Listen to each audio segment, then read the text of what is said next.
Les personnes qui réalisent des exploits pour Dieu n'ont en réalité rien fait. C'est Dieu qui agit. Les grandes choses pointent à... Mais il suffit juste de dire oui.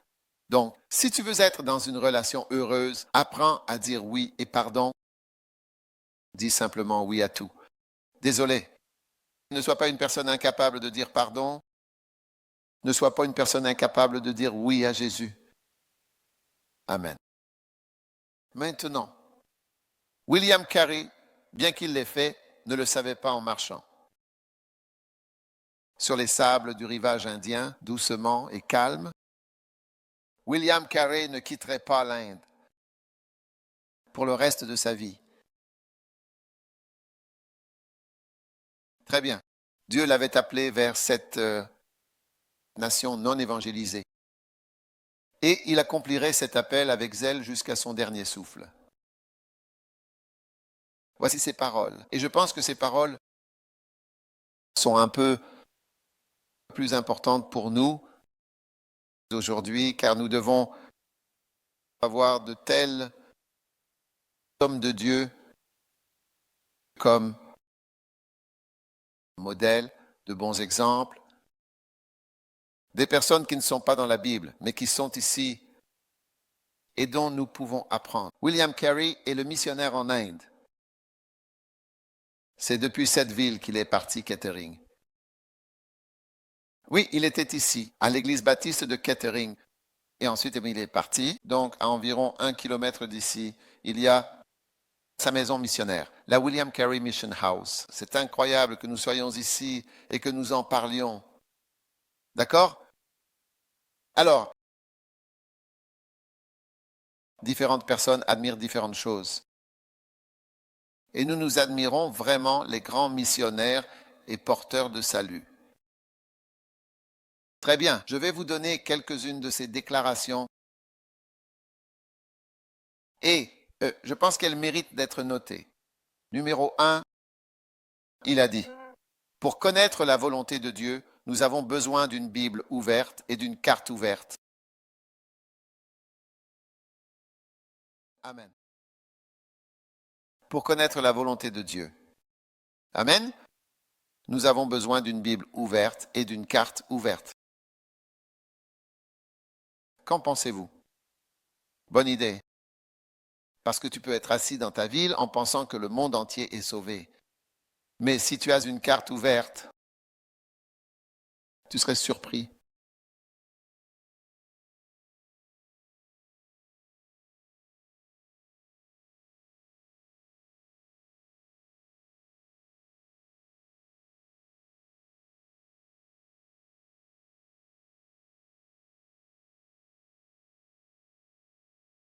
Demande à ton voisin pourquoi tu as besoin d'une carte si tu n'es pas étudiant en géographie.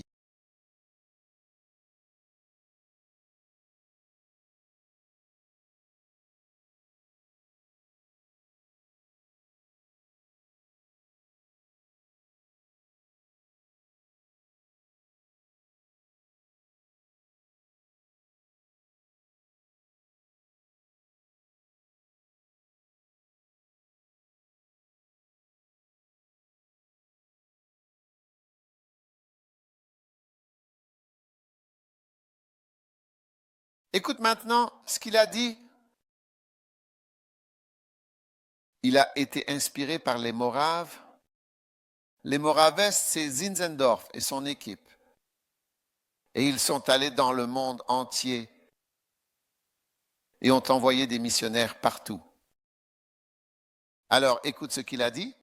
Voici ce que William Carey a dit.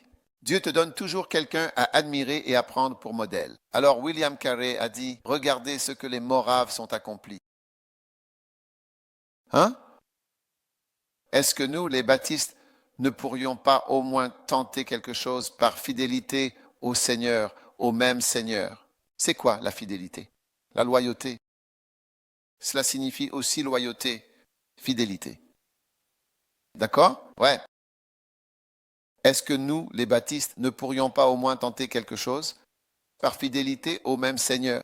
Alors est-ce que nous, First Love, ne pourrions pas aussi tenter Kukusha? Ouais, nous pouvons aussi tenter quelque chose. Les baptistes ont fait. les Moraves, William Carey a fait. Ne pouvons-nous pas essayer? Je vous vois dans chaque nation. Ouais. Tu seras là avec ton accent britannique en train de parler. Bonjour, je viens tout droit de Londres. Je parlerai de Jésus.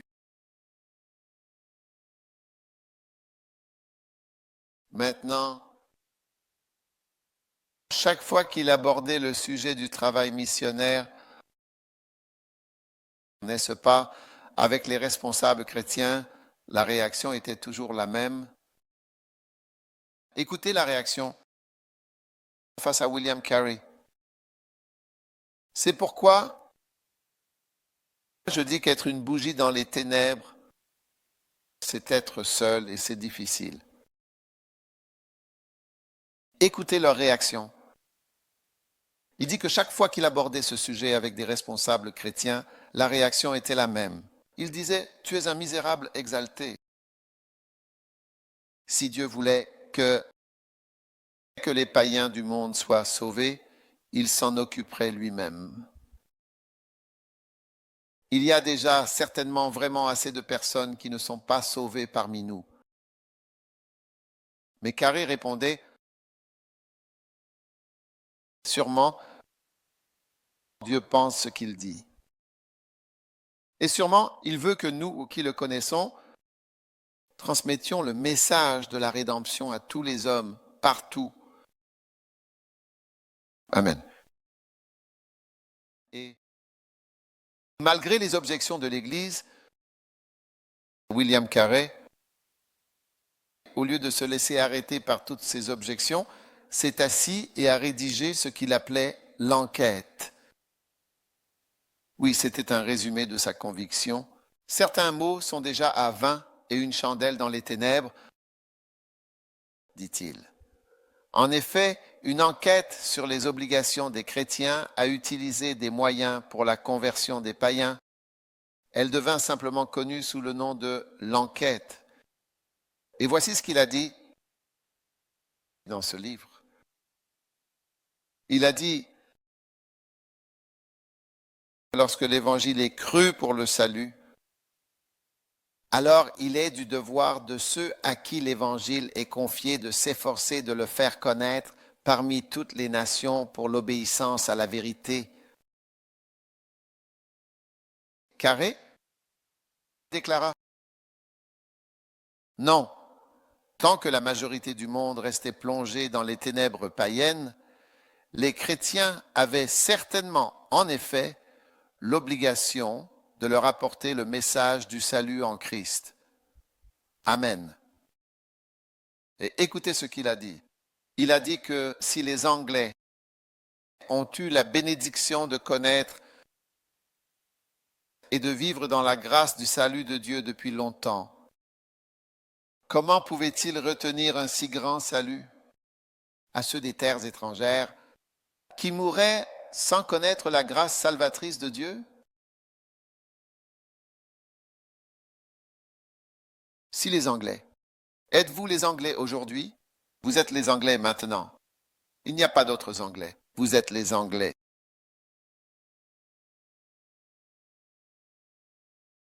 Si les Anglais ont eu la bénédiction de connaître et de vivre dans la grâce du salut de Dieu, dites-le à votre voisin, tournez-vous simplement vers une personne et dites-le. Ce que je dis, ensuite vous lui parlez. Dites à la personne à côté de vous, si les Anglais ont eu la bénédiction de connaître et de vivre dans la grâce du salut de Dieu,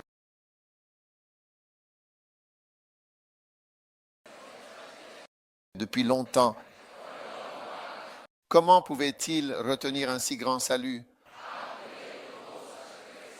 à ceux des terres étrangères qui sont morts sans connaître la grâce salvatrice de Dieu? Oui, comment ont-ils pu faire ça? Non, celui-là, je dis. Mais dis à la personne, comment est-ce que c'est ce que tu fais? Est-ce que c'est ce que tu fais?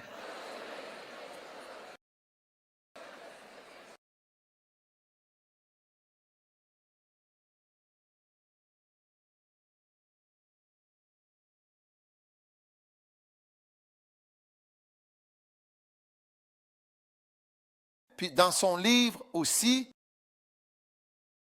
Très bien.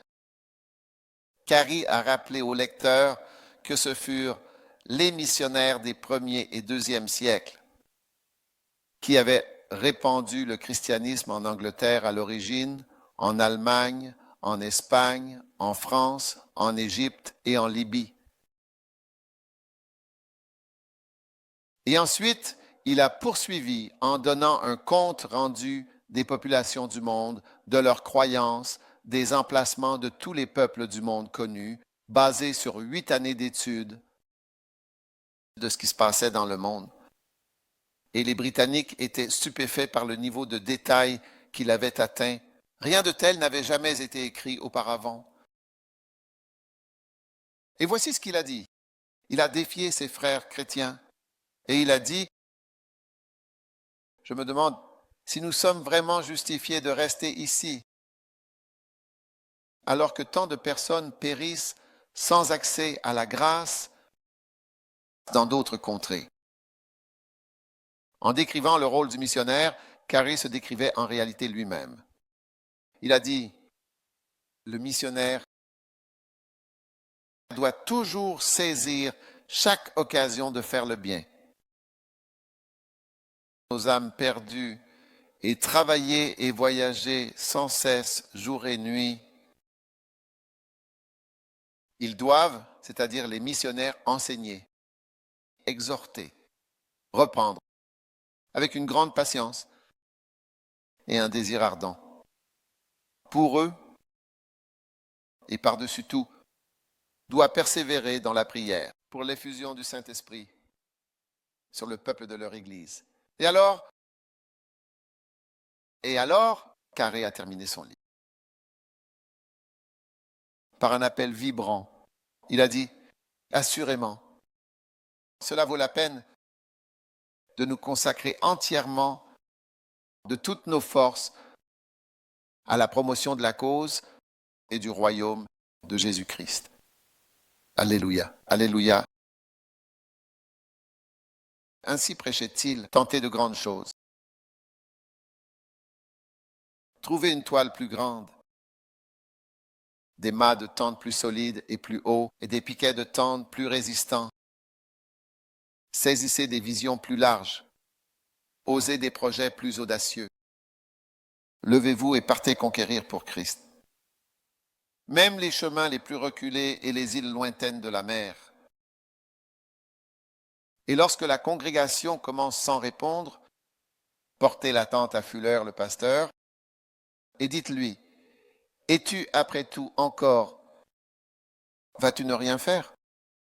Après toute sa prédication, n'est-ce pas incroyable? Wow. À la fin, était-il une chandelle dans les ténèbres? Il prêchait. Le pasteur, non. Il le regardait comme pour dire, tu es trop zélé, on ne comprend pas ce que tu racontes. Nous allons bien en Angleterre. Nous ne sommes pas mal ici. Pourquoi vouloir tout bouleverser? Quel problème essaies-tu d'apporter?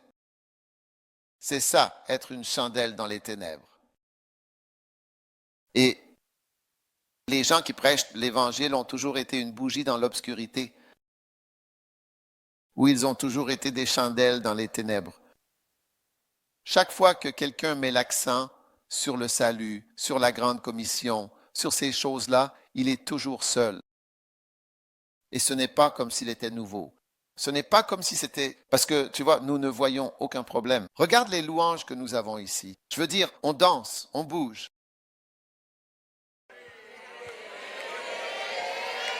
Je veux dire, on va bien, on a trouvé le Christ. Je veux dire, on va vraiment bien parce qu'on a vraiment trouvé le Christ. Alors, quel problème? Qu'est-ce qu'il y a d'autre? Nous avons trouvé le Christ.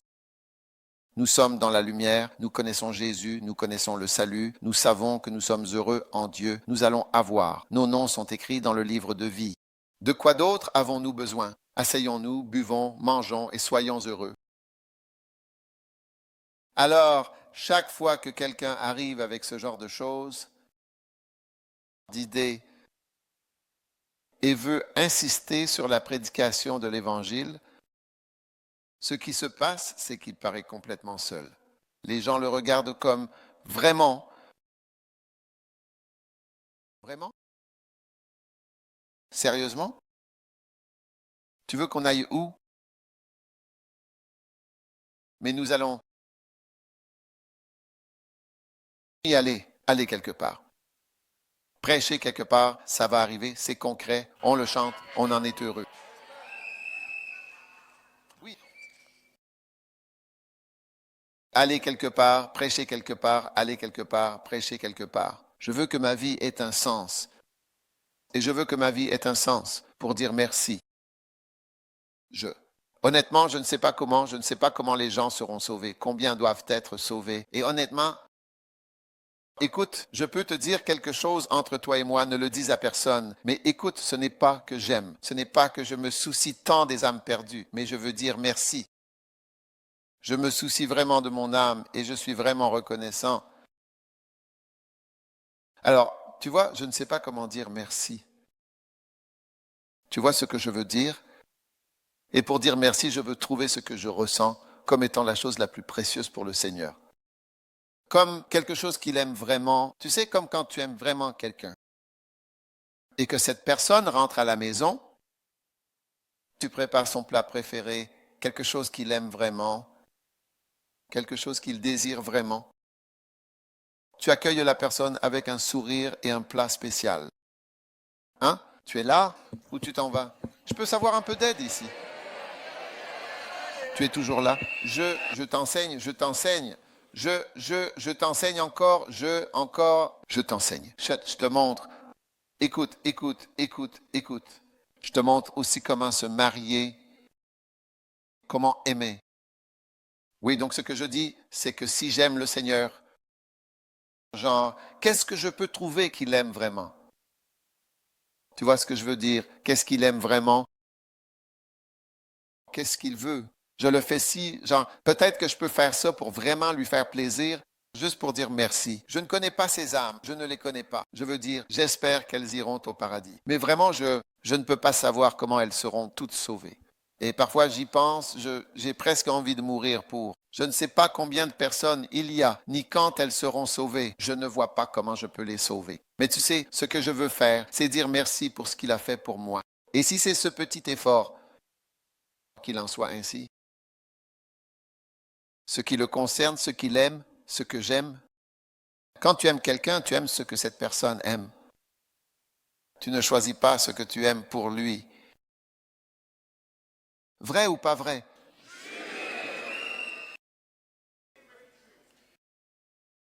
Quand tu te maries et que ton mari voyage, je parle aux épouses maintenant, tu ne restes pas simplement à la maison et quand il rentre, il n'y a rien à manger.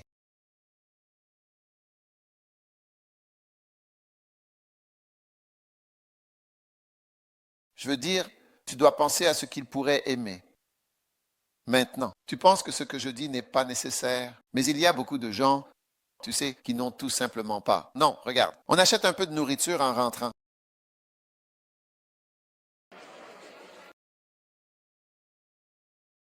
Mais quand il rentre à la maison, tu devrais avoir préparé plusieurs choses avec quelques bougies, mec.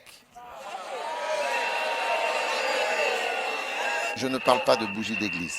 Je veux dire des bougies pour la maison. Je parle de bougies d'intérieur. Ouais.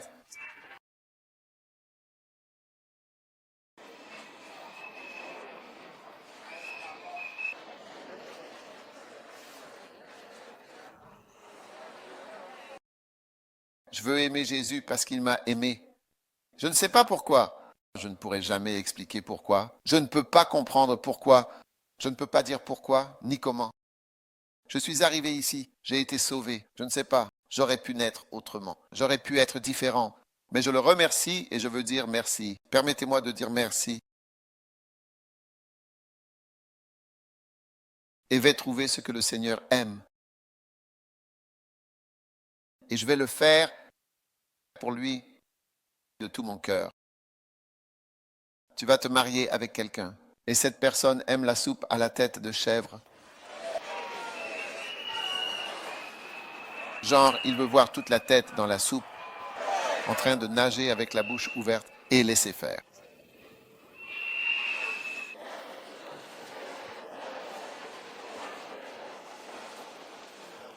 Tu ne peux vraiment pas lui dire qu'il devrait aimer autre chose.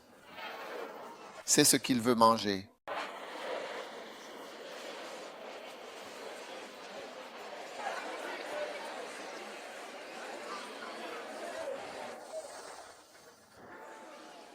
Si tu veux Dieu heureux, tu dois lui offrir une âme.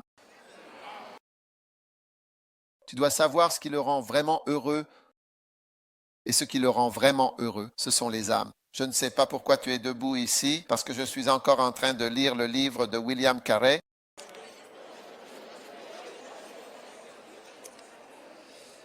Non.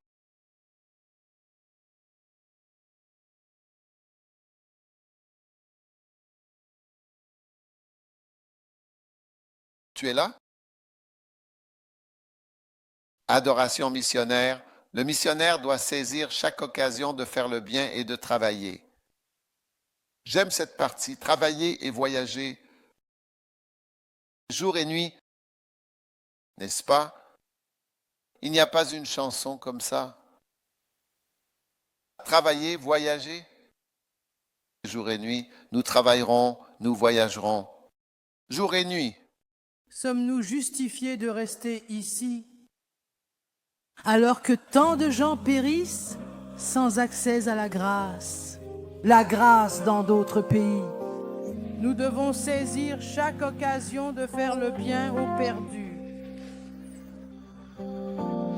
Nous travaillerons sans relâche et voyagerons jour et nuit sans cesse.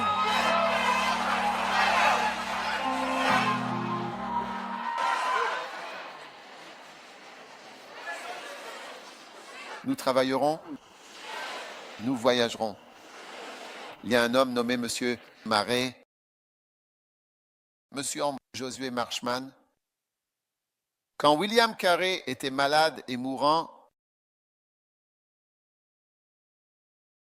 il était avec lui et Monsieur Marchman avait travaillé avec William Carey pendant longtemps, 34 ans. Pendant que William Carey était allongé sur le lit, ce monsieur Marchman était assis à ses côtés. Et William Carey, il voyait qu'il allait partir. Alors William Carey s'est tourné vers lui avec ce qu'il a décrit comme un sourire persistant. Veux-tu un sourire persistant en mourant? Pas une grimace persistante. Un sourire persistant. Et il a dit, mon ami, je suis avec toi depuis 34 ans. Je n'ai aucune crainte, je n'ai aucun doute. Je n'ai vraiment aucun souhait, resté absolument aucunement inassouvi. Oui, pas même un seul souhait n'est resté inassouvi. J'ai accompli tout ce que je voulais faire pour Dieu. Je n'ai laissé aucun souhait inassouvi. J'espère que lorsque tu mourras, tu n'auras pas de souhait. Inassouvi et non réalisé, Dieu nous en préserve.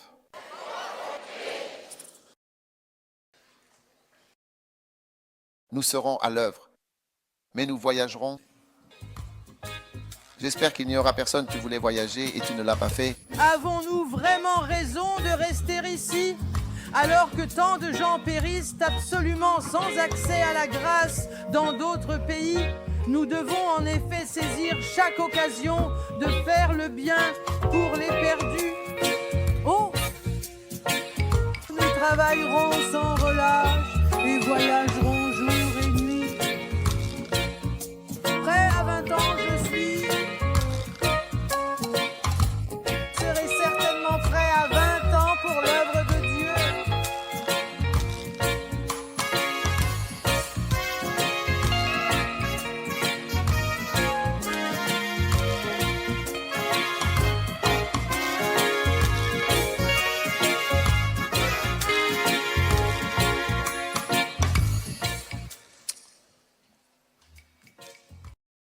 Il y avait un homme appelé Save Daniel Google, un jeune missionnaire anglais. Il venait juste d'arriver d'Angleterre et il a rendu visite à William Carey. Et il a eu l'audace de lui parler de la mort. Il a dit, « Cher ami Monsieur Carré, vous vous tenez certainement et manifestement aux frontières du monde éternel. Ne pensez pas que ce soit mal si je vous pose cette question. Il est audacieux, n'est-ce pas? Je veux dire, un homme aussi âgé que William Carey. Regardez la question que je vais lui poser et il a dit, voici sa question. Quels sont vos sentiments face à la perspective immédiate de la mort? C'est-à-dire, quels sont vos sentiments à l'idée de mourir maintenant? La question a tiré Carey de son repos. Il s'est levé.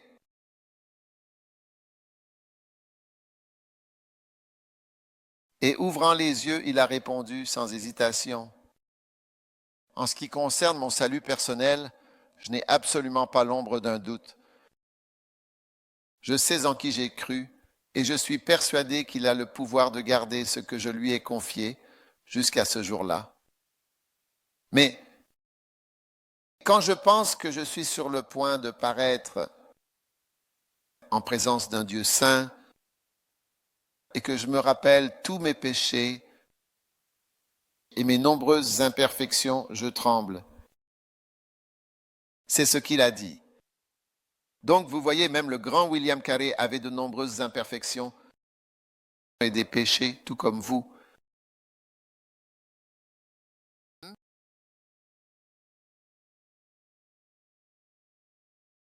Il n'y a personne qui soit vraiment parfait ou bon.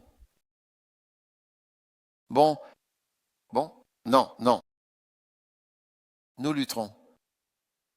Nous peinerons jour et nuit jusqu'à la fin. Oui, oui. Je prêche rarement sans des flèches ici et là et enseignant. Rarement. Si vous pouviez voir, vous verriez. Ici, là, en train de saigner. Rarement.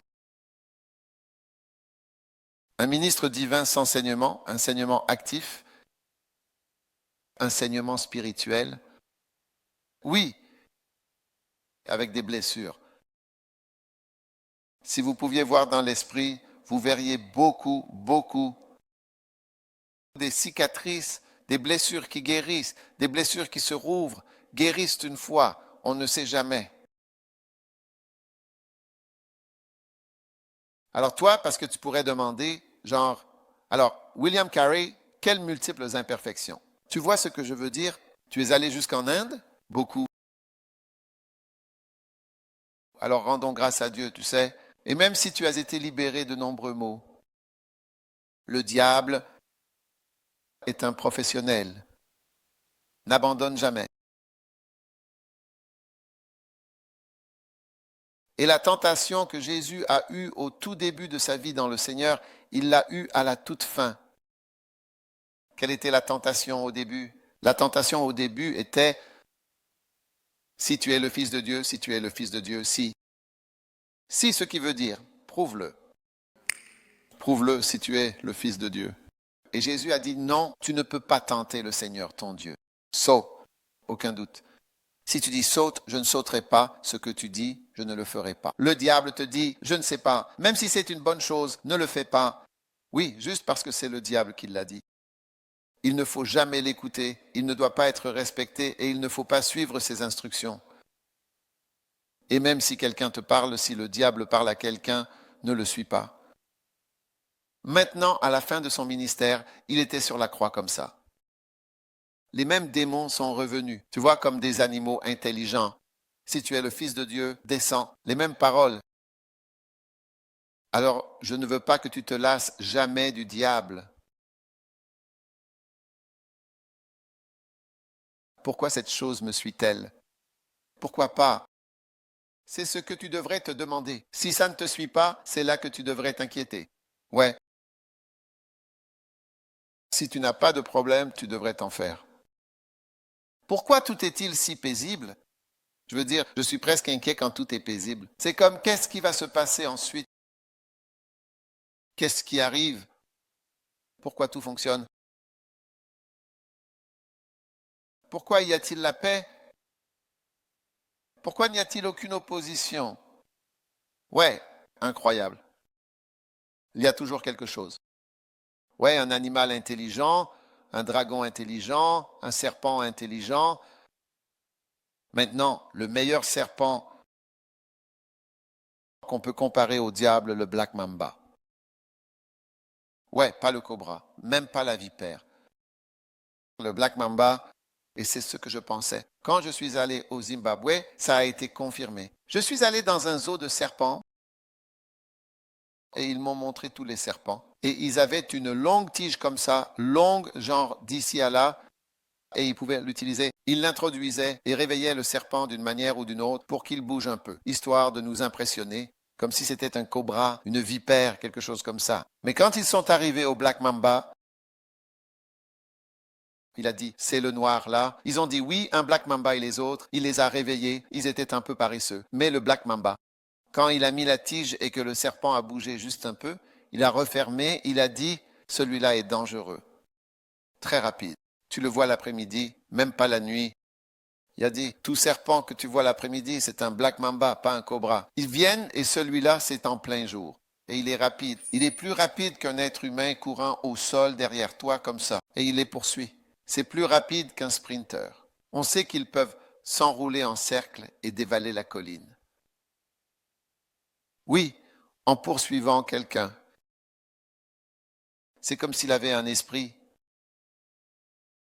Quoi que ce soit qu'il poursuit, je le bloque maintenant.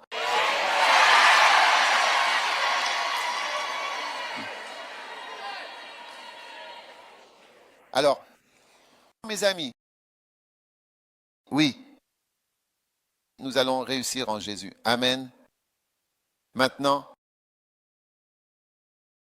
une autre personne importante, je veux que nous regardions. Et nul autre que, avant que je n'en vienne au principal, c'est William Booth. Écoutez bien, je ne comprends pas ce que nous avions. Je vais méditer là-dessus, je veux dire ce que sa femme a dit. Carrie Booth, voici ce qu'elle a dit. Elle a dit, nous voulons des hommes vraiment déterminés à sauver des âmes, qui n'ont pas honte de faire savoir à tous que c'est absolument le seul but et objectif de leur vie, et qu'ils relèguent tout le reste au second plan par rapport à cela. Quelle femme, disons-le encore une fois, nous voulons peut-être, devriez-vous l'écrire, nous voulons des hommes. Oui, elle s'adresse aux hommes déterminés à sauver des âmes, des hommes déterminés à sauver des âmes, qui n'ont pas honte de faire savoir à tous que c'est absolument et fondamentalement le seul but et objectif de leur vie, et qu'ils mettent le reste au second plan par rapport à cela. Amen. Caribous. Wow. Est-ce puissant? Ces paroles sont-elles merveilleuses? Venant d'une personne merveilleuse? Amen. Maintenant, voici William Booth. Voici ces paroles qui arrivent. Êtes-vous prêts pour William Booth? Voici ses commandements. Il dit, premièrement, nous sommes un peuple de salut. Wow! Nous sommes quoi? Un peuple de salut? C'est notre spécialité. C'est ce que notre spécialité, sauver des gens et les garder sauvés, puis en sauver d'autres. Wow! Nous sommes quoi? Ce que disent les gens du salut. Nous sommes un peuple de salut. C'est notre spécialité. Est-ce une bonne chose? Devons-nous en faire notre spécialité? Nous sommes un peuple de salut et notre spécialité, c'est de sauver des gens, de les garder sauvés et ensuite d'en sauver d'autres. Waouh! N'est-ce pas fantastique et incroyable? Magnifique et merveilleux. Amen. Maintenant,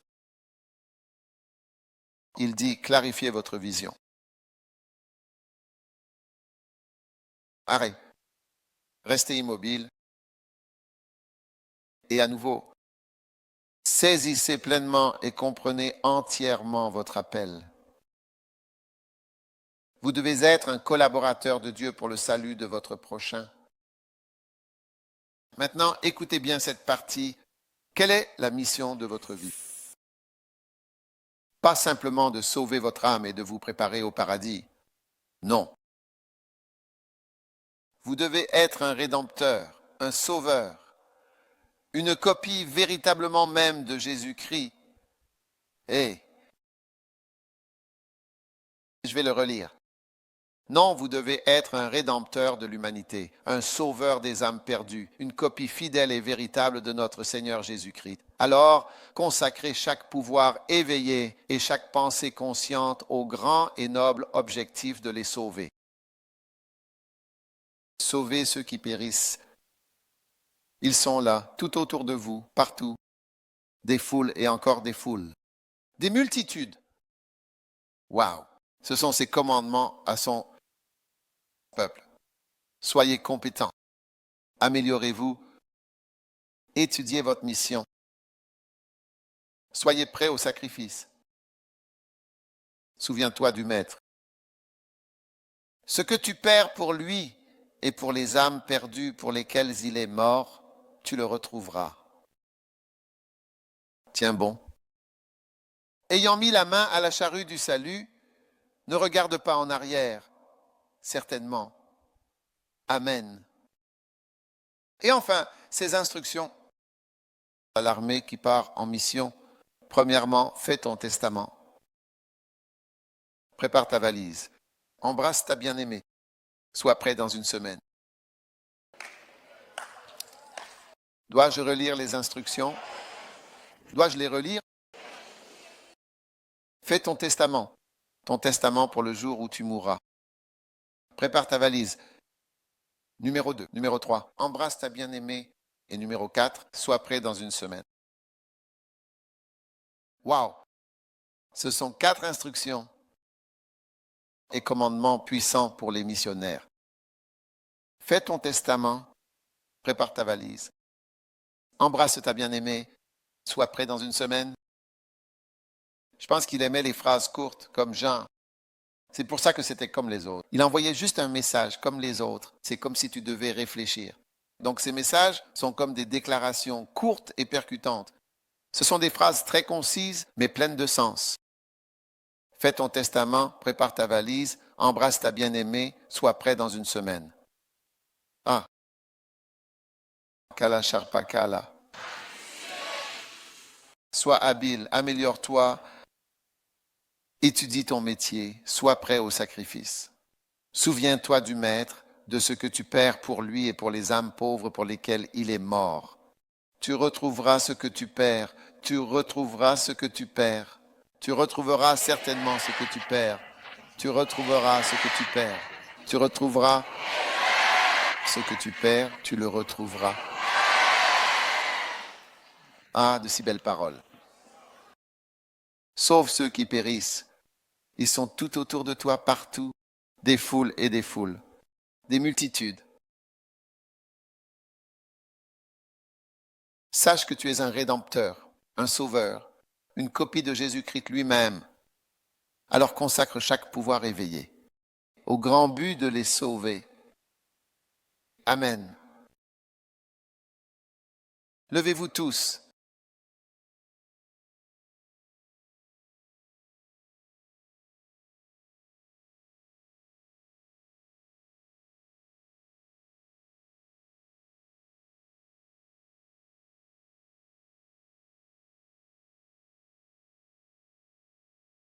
Dans sa vie, William Curry, William Booth, et ils s'appellent tous les deux William.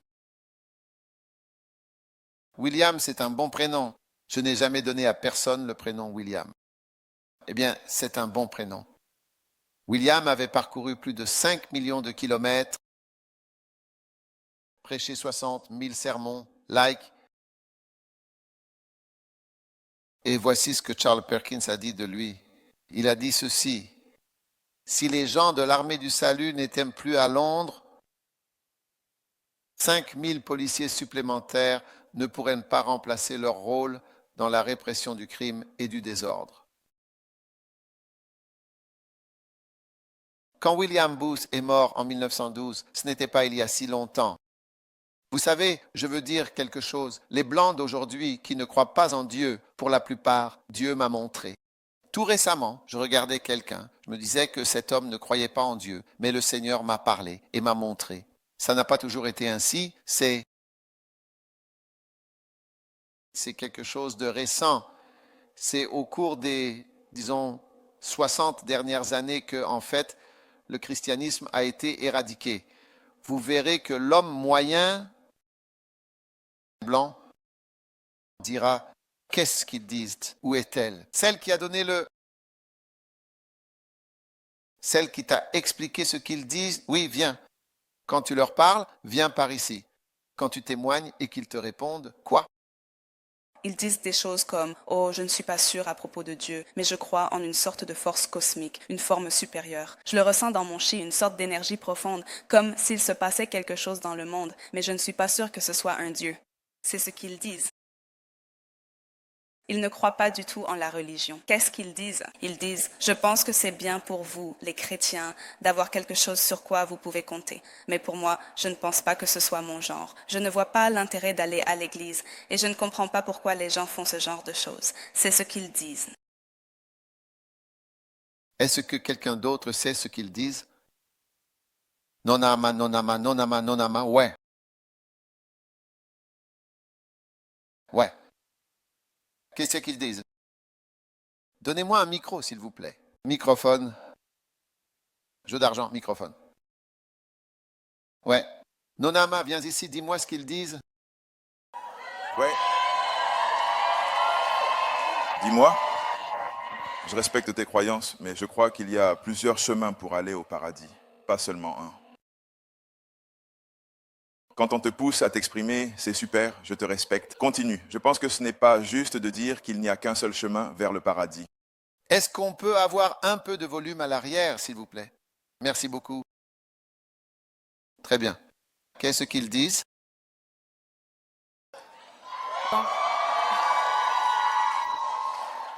Quand tu demandes « Oh, est-ce que tu pries? Est-ce que tu crois en Dieu ?» Ils répondent « Oh oui, tu sais, j'ai des pensées positives et je suis toujours reconnaissant pour les choses.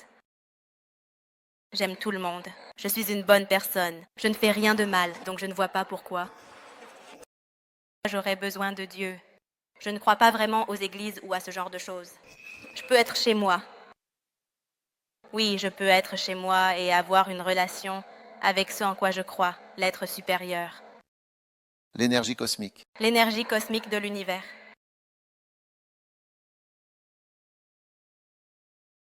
Ça n'a pas toujours été comme ça. Ça n'a pas toujours été ainsi. William Booth est mort en 1912. Nous sommes en 2018, un peu plus de 100 ans plus tard. Et tu sais combien de personnes ont assisté à ses funérailles? Tu sais combien de personnes ont assisté à ses funérailles? Je vais te le dire. Pas seulement assisté, mais qui ont défilé devant son cercueil. 150 000 personnes ont défilé devant son cercueil pour lui rendre hommage. Pour lui, c'était en Angleterre, pas ailleurs. Ce ne sont pas des funérailles africaines, tu vois? Je veux dire, tu sais, les Africains, ils aiment vraiment les funérailles et ce genre de choses.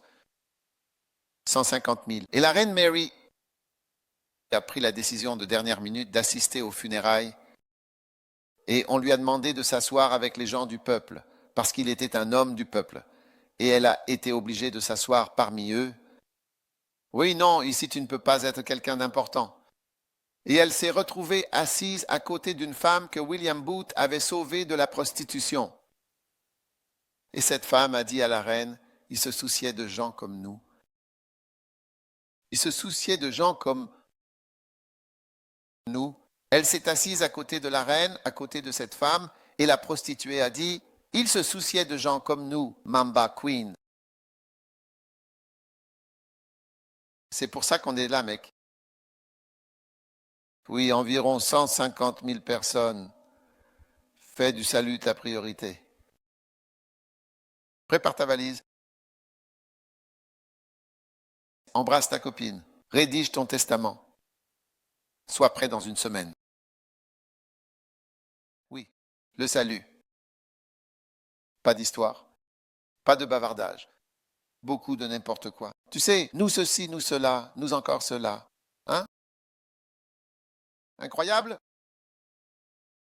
Incroyable. Tiens bon. Une fois la main sur la charrue du salut, ne regarde pas en arrière. Sauve ceux qui périssent. Ils sont tout autour de toi, partout. Des foules et des foules, des multitudes. Si tu es sauvé, tu n'es qu'un parmi tant d'autres qui ont besoin de Jésus. Ouais. C'est uniquement par grâce que tu es debout ici. Et il y a des gens qui t'attendent. Es-tu heureux d'être sauvé?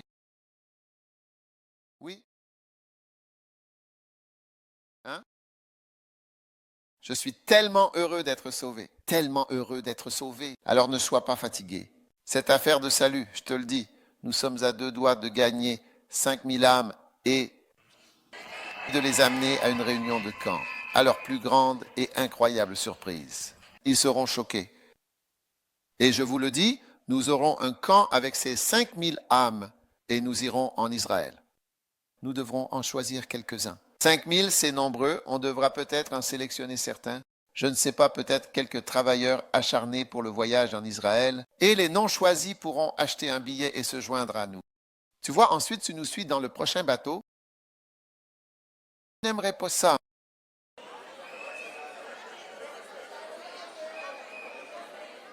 Bateau de débordement sur la mer de Galilée. Le christianisme est passionnant et nous allons seulement regarder Zabulon et Nephtali. Waouh! Magnifique! Regarde, je vous dis que Dieu va vous utiliser. Dieu a des plans pour vous utiliser. Dieu a des plans pour vous utiliser. Fais ton testament, prépare ta valise, embrasse ta copine, sois prêt dans une semaine. Je veux dire, c'est quelqu'un de sérieux. Pas beaucoup de paroles. Clarifiez votre vision sainte. Tiens-toi tranquille et renouvelle-toi. Et comprends plus pleinement, saisis plus profondément ton appel. Oui. Nous sommes un peuple de salut. C'est notre spécialité. Faire en sorte que les gens soient sauvés et qu'ils le restent. Et ensuite, en sauver un autre. C'est tout. Tu dois maintenant être un rédempteur, un sauveur, une copie de Jésus-Christ lui-même.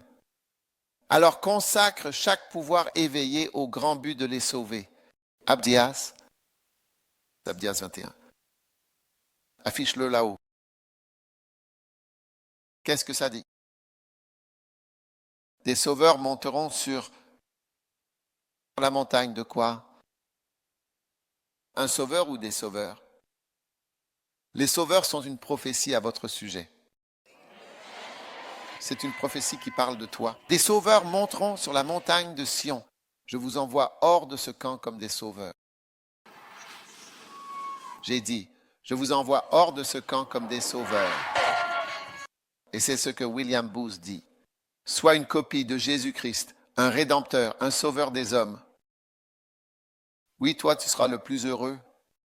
Le christianisme est passionnant. Quand tu es un sauveur, tu sauves des gens, tu interviens directement. Hein? Oui, c'est passionnant, mais ça devient ennuyeux. Ça devient ennuyeux quand tu perds cet objectif et que tu dis, je veux être un riche ceci, je veux être un cela, je veux être un truc avec de l'argent. Non, pas de problème. Tu le seras. Mais pourquoi abandonner? Ce que tu abandonnes pour Jésus, tu le récupères. C'est incroyable. Ne t'inquiète pas pour toutes ces choses. C'est comme ça que sont les païens. Les païens, c'est comme ça qu'ils sont. Et toi, un païen comme voisin? Es-tu un païen? Qu'est-ce que tu es? Es-tu un païen? Es-tu gentilique? Es-tu gentilique? Quel type de vision as-tu dans cette vie? Est-ce une vision gentilique? Hein?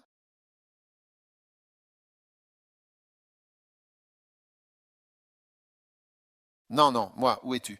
Eh bien, où est l'une de tes âmes? Appel de tes âmes. Est-ce l'une de tes âmes? Encore une, je veux un garçon. Donc, âme garçon. Du peuple.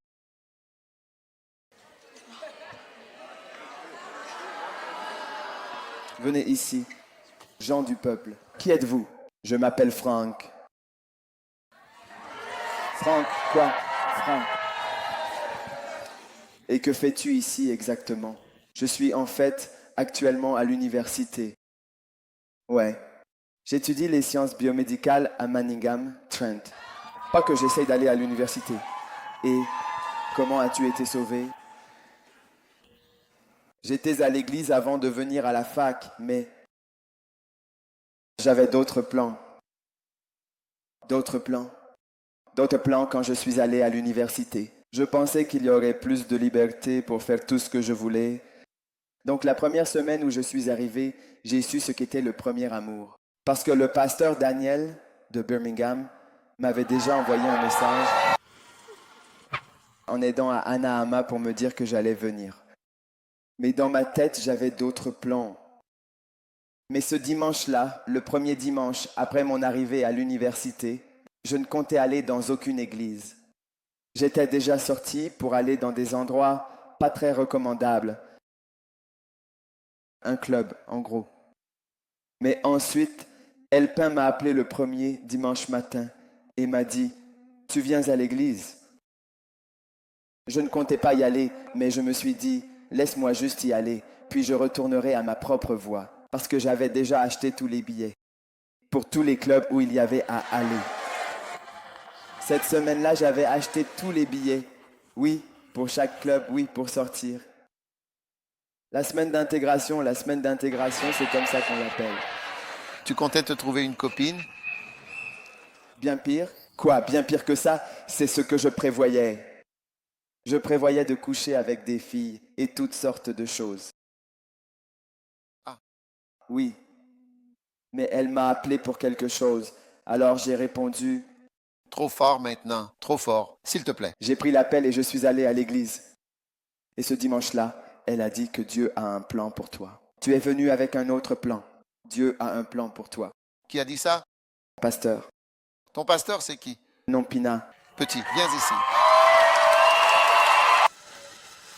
Oui. Waouh. Incroyable, ce sont des bébés. J'étais à Londres quand elle est née. N'est-ce pas toi? C'était moi. J'étais là quand tu es né. C'était pas toi? C'est elle. Non, je crois qu'elle est née à l'hôpital. Tu ne te souviendrais pas que j'y étais. J'étais là le jour de ta naissance. Maintenant, elle prêche, elle a prêché. Et toi, tu as changé d'avis. Oui, moi. La semaine suivante, j'ai même donné mon témoignage, déchirant tous les billets que j'avais achetés. Waouh, tous. Et la semaine d'après, elle m'a également nommé berger du ministère Ashes. Elle t'a nommé berger. Immédiatement. D'un terroriste de boîte de nuit, tu es devenu berger. Waouh, c'est exactement comme l'apôtre Paul. Le jour où tu es sauvé, tu es nommé berger la semaine suivante. Oui, et maintenant je suis responsable d'un centre de naissance à Derby. Et je suis aussi responsable de centre à Derby. C'est magnifique. Et qu'en est-il de celle-ci? Bonjour, Yvette Boateng. Je vais à l'université de Northampton, mon prêtre. Qui est ton pasteur? Pinanama. Waouh. Oui, donc avant les bébés sont des pasteurs. Combien vont devenir des pasteurs bébé jet? Regardez, comment quelqu'un d'aussi petit peut être pasteur? C'est ce qu'on appelle un pasteur bébé jet. Waouh, raconte-nous ce qui s'est passé, viens par ici. Donc avant d'être sauvée, j'étais vraiment plongée dans le monde. C'était moi qui organisais toujours pour qu'on aille aux soirées. Donc j'organisais où on allait sortir. Ces gens qui portent des lunettes, vous savez, ils ont l'air d'être les plus innocents. Ce genre de personnes, vous voyez? Et c'est elle qui organisait les soirées.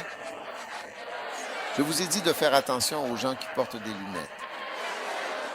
D'accord, je vais vous en dire plus. Oui, donc c'était toujours moi qui organisais où on allait se préparer. Donc on se retrouvait chez moi ou chez mon ami qui habitait au coin de la rue. Et puis c'était aussi moi qui organisais les vacances entre filles et tout ça. Nous sommes allés à Tenerife.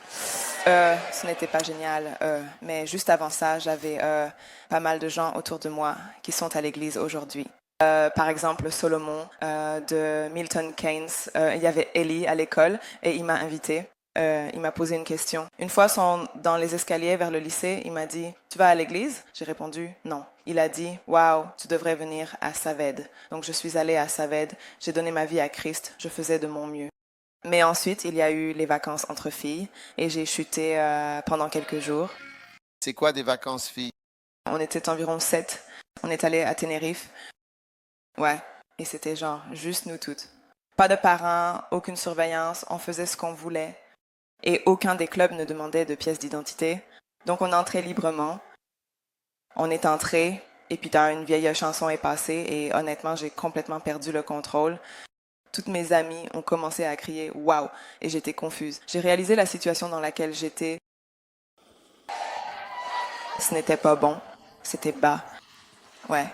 Et puis, je crois que Salomon m'a envoyé un message. « T'es sorti en boîte ?» Et j'ai littéralement bloqué le message sur mon téléphone. Et puis je me suis dit « Bon, ça va. » Et quand je suis revenue, j'étais sur le point d'aller à la fac et quelqu'un m'a dit « Tu devrais aller à un camp First Love ». C'est là que j'ai compris ce que ça voulait dire être un berger. C'était en 2015, je crois, avec l'évêque Richard. Et c'était un camp puissant. Ouais.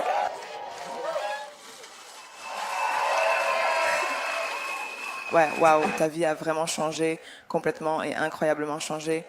LP a fait tellement, énormément pour moi. LP, c'est qui? LP Nanama a fait tellement pour moi. Elle a changé ma vie. Elle m'a donné tellement de conseils dans tous les domaines. Je n'avais pas une bonne relation avec mes deux pères, mais elle m'a vraiment beaucoup conseillé à ce sujet et m'a dit d'écouter les messages. Et par la grâce de Dieu, maintenant, je suis vraiment une fille chérie. Mon beau-père et mon père. Donc j'en ai deux. Tu as deux pères? Oui. Avant, j'avais vraiment une très mauvaise relation avec surtout mon beau-père. On se disputait souvent pas mal. Mais ensuite, il a vraiment complètement changé. Si je lui envoie un message, il me répond « Parlons, discutons ». Ce n'était pas du tout comme ça avant. Et maintenant, il aime mon pasteur. Il demande comment va ton pasteur. Elle va bien. Oui, donc c'est une bénédiction parce que, évidemment, bien sûr, waouh. Regarde, tu vois, 20, quel âge as-tu, s'il te plaît? 22. 22, oui. 22 ans. Et elle donne vraiment des conseils, surtout dans cette vie. Elle arrive en retard. Elle sait tout. Elle partage la parole. Waouh! N'est-ce pas vraiment incroyable? Je trouverai quelqu'un qui a 20 ans. Et il a dit, si tu as 20 ans, tu es prêt à être pasteur. Nous ne pouvons pas attendre. À partir de 20 ans, nous attendons des pasteurs.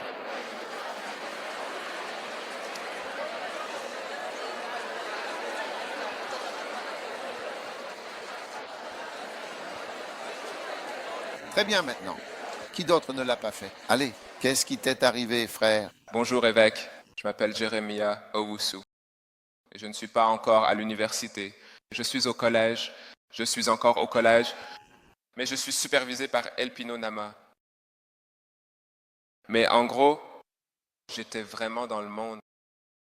Tu étais dans le monde. J'étais dans le monde, je suivais la foule, et j'avais de mauvais bergers. Donc, en gros, c'était à cause de mon école, de mes amis. Donc, ils aimaient faire la fête, ils aimaient fumer de l'herbe. Et au début, je me disais, non, ce n'est pas moi. Je ne le ferai absolument pas parce que oui, je le refusais en aucune circonstance. Mais quand il s'agissait de copines, je pensais, ouais, c'est pour moi. Ouais. Miséricorde. Donc, c'est ta part. Ouais. Donc, je dirais que j'étais un tireur silencieux. En gros, personne, j'étais toujours à l'église.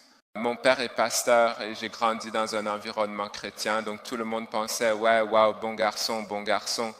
Mais quand ils allaient le voir mes amis, c'était une autre histoire. Et évidemment, je traînais dans la maison. Dualité. Oui, dualité, exactement, Bishop. Donc, rire, miséricorde. Ouais, Et qu'est-ce qui t'est arrivé maintenant? en fait, Nanama Bright m'a invité à l'église First Love.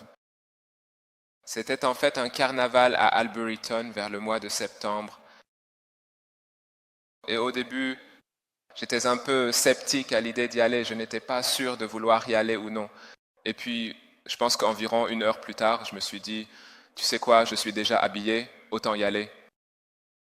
Et j'ai fini par y aller, et là j'ai vu les danses, puis j'ai vu les chants. Et puis j'ai vu LP monter sur scène et dire « J'ai un petit message rapide », ne sachant quelle était la Lady Pastor, car elle semblait si jeune. Je me suis dit « Est-ce que c'est une fille normale qui partage un petit message ?» Et oui, après, Qui était fille normale qui partage le maïs? elle peint la normale. Waouh, elle venait pour évangéliser. C'était l'évangéliste du jour. Oui, s'il te plaît. Et oui, après qu'elle ait partagé le message, je me suis vraiment senti interpellé. Et après que tout le carnaval soit terminé, en fait, Tracy est venue me voir et elle m'a dit « Oh, as-tu rencontré notre pasteur ?» Et j'étais tellement confus. Je me disais « Quoi? Je ne l'ai pas vu, la pasteur ?» Parce qu'évidemment, quand on pense à un pasteur, on pense à un oncle, une tante ou une personne plus âgée. Ouais, Donc, oui, les pasteurs de First Love sont des pasteurs Baby Jet. Amen. Oui, donc je regardais autour de moi, un peu partout, et puis oui, elle m'a pris la main et m'a montré, elle t'a pris la main, oui, s'il te plaît, et ensuite elle m'a dirigé vers l'entrée habituelle. Et ouais, on a juste discuté un peu et elle m'a dit, oui, viens simplement au culte du dimanche. Viens juste pour voir comment c'est. Et j'ai dit, oui, je vais essayer, parce qu'évidemment, j'étais encore à l'église à ce moment-là. Donc j'ai dit que j'allais essayer de venir après. Donc oui, j'ai fini par y aller au culte et puis je me suis retrouvé à y aller encore et encore. Et ensuite, j'ai développé une relation personnelle avec Dieu et j'ai ressenti que oui, je devais faire plus pour Christ en voyant autant de jeunes faire plus pour Dieu. Et je me suis dit, qu'est-ce que je fais? Qu'est-ce que je fais? Oui, ça a été un tel encouragement chaque fois qu'elle aide plusieurs prédicateurs. Une telle source d'inspiration. Parce que chaque fois qu'elle prêche, c'est quoi ton message préféré qu'elle a prêché? Récemment, en fait, elle parlait de la fornication. Donc, quand elle prêchait à ce sujet, je me disais, waouh, je suis tellement contente d'être sauvée. Et je connais la vérité maintenant. Et il y a tellement de gens dehors qui pensent que c'est normal, parce que dans ce monde, c'est normal, c'est la norme. Et je suis tellement reconnaissante pour First Love. Je suis tellement reconnaissante envers l'évêque Dag pour avoir commencé. Je suis reconnaissante envers l'évêque. Quelle grosse merde. Ah. Applaudissez. Merci à vous tous. Asseyez-vous. Deuxième épître à Timothée, chapitre 2.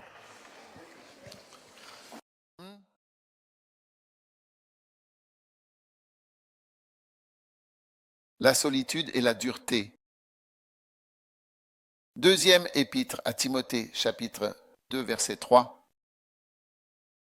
Chapitre 2, verset 3. Toi donc, endure les souffrances comme un bon soldat de Jésus-Christ. Aucun homme qui est engagé dans la guerre ne s'embarrasse des affaires de la vie afin de plaire à celui qui l'a enrôlé en tant que soldat. Amen. Aucun homme engagé dans la guerre ne s'embarrasse pas des affaires de cette vie quotidienne. Maintenant, remarquez bien la dureté. La dureté que nous voyons chez ces gars-là est nécessaire. Si tu veux servir Dieu, tu dois être dur. D'accord, tu dois être dur, tu dois être un disciple déterminé et tu dois être dur. Tu ne peux pas être une mauviette. D'accord. Tu ne peux plus pleurer. Nous ne pleurons plus. Amen. Nous ne sommes plus faibles. Nous ne sommes plus des bébés. Nous ne gémissons plus, absolument.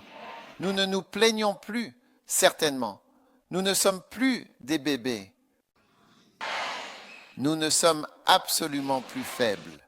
Nous ne pleurons plus du tout. Nous n'avons vraiment plus peur. Nous ne sommes plus effrayés. Nous ne faiblissons plus, nous ne restons plus à la traîne et nous avançons avec détermination. Nous n'avons plus genoux tremblants. Nous ne tremblons plus. Fais trembler tes genoux, secoue tes genoux. Nous ne tremblons plus, j'ai dit. Nous ne tremblons plus, absolument, certainement. Secoue-toi, mon ami. Nous ne tremblons plus, jamais. Nous ne tremblons plus. Nous ne tremblons plus. Nous avons trouvé notre force intérieure et appris à nous défendre. Nous ne sommes plus faibles. Nous avons développé une détermination inébranlable. Notre volonté est devenue notre bouclier. Nous sommes sauvés. Oui, nous sommes sauvés. Nous sommes forts. C'est ça, endurer la dureté. Comme ce que vous faites maintenant. Vous êtes assis dans un camp du matin au soir. Oui, nous pouvons le faire. Nous pouvons le faire. Nous pouvons courir. Nous pouvons tenir. Nous pouvons jeûner. Nous pouvons jeûner pendant 40 jours. Nous pouvons prier entre portique et autel, du matin au soir.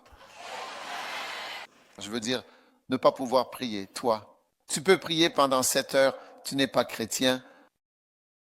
7 heures, tu ne peux pas prier pendant 7 heures. Mais tu peux regarder des films pendant 7 heures. Tu peux faire la fête pendant 7 heures. Tu peux aller en boîte pendant 7 heures. Hein?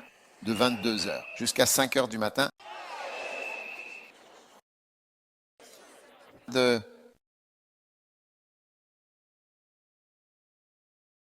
Nous ne faisons plus la fête, nous n'applaudissons plus. Oh, je ne dis pas ça de manière humaine. Je dis, nous n'applaudissons plus. Nous ne faisons plus les fous. Nous ne faisons plus la fête, certainement. Et nous sommes plus calmes maintenant. Nous n'applaudissons plus. Nous n'applaudissons plus. Nous n'applaudissons plus. Ces choses-là, chaud. Au cœur, notre joie est maintenant. Tu vois, quand tu dansais, tu vois, Dieu n'est pas contre la danse. Je vous regardais danser.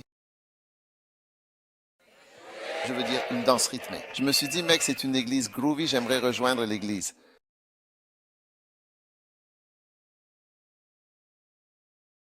Oui, quand j'ai vu l'ambiance, je me suis dit, mec, j'aimerais rejoindre cette église.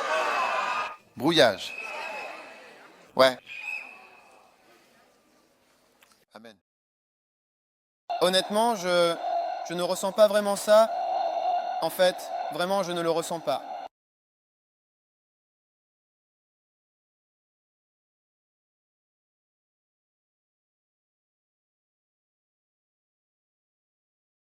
Et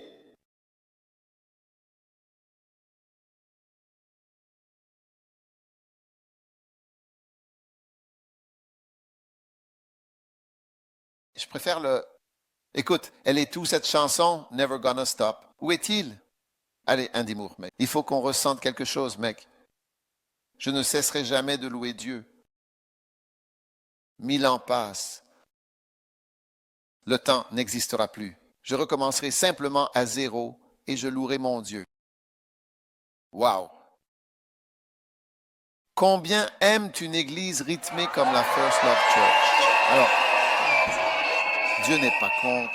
Dieu n'est pas contre le fait d'être heureux. Nous sommes plus heureux que ceux du monde.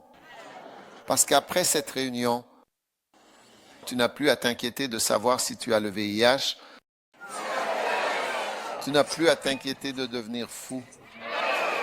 Tu n'as plus à t'inquiéter d'avoir pris une overdose. Tu n'as plus à t'inquiéter que la police vienne te chercher. Tu n'as plus à t'inquiéter de savoir si tu vas réussir ton examen, parce que tu vas réussir ton examen.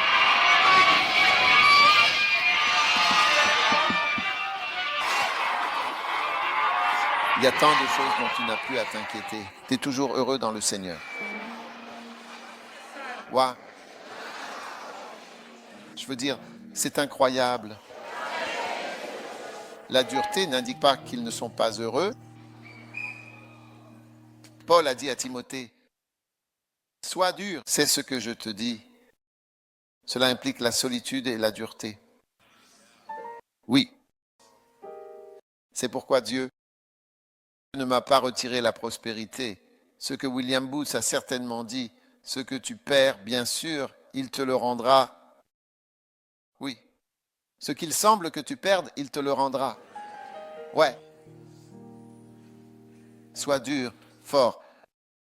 Quand tu rentres chez toi, n'importe quel parent, ami, parent proche, cousin, connaissance, ex-petit ami, et quand les ex-petits amis reviennent, tu leur dis, écoute, si tu veux me voir, tu me vois à l'église, ne viens pas chez moi, ne venez pas. Et si votre petit ami a une clé de votre maison, changez la serrure tout de suite. Tu ne peux pas venir là-bas. Parce qu'il y a certains gars. Quand ils arrivent, tu commences à tomber, tu commences à trembler.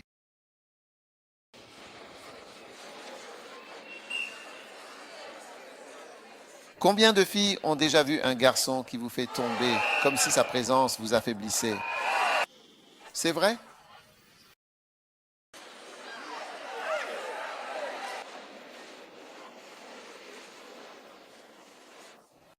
Ou pas vrai, n'est-ce pas?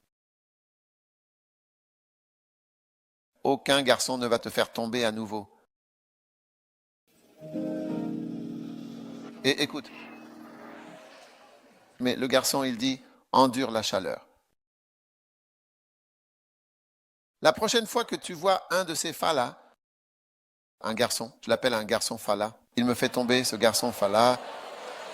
Chaque fois que tu vois ça, le garçon fala, tu fais juste ce geste de la main comme ça, tu fais juste ce geste de la main comme ça. Oh, tu dis, oh, salut, et. Tu n'as pas besoin qu'il te prenne dans ses bras, mais qu'il t'enlace, tu vois. L'électricité passe à travers. Combien ont déjà ressenti l'électricité passer pendant une étreinte?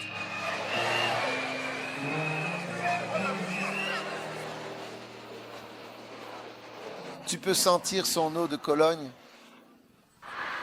Tu peux sentir juste son odeur comme son parfum, son arôme, et même plus, de manière légèrement et subtilement. Et qu'est-ce que ça te fait? Ça me donne chaud.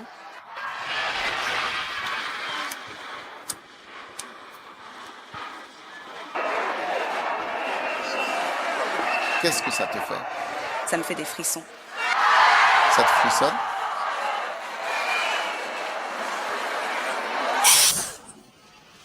Et qu'est-ce que ça fait? Ça me fait sentir au chaud. Ça te fait vraiment te sentir au chaud?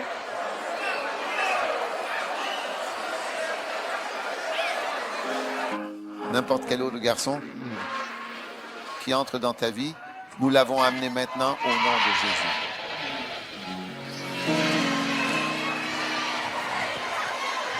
N'importe quel autre garçon. Connaissez-vous des garçons dans votre vie?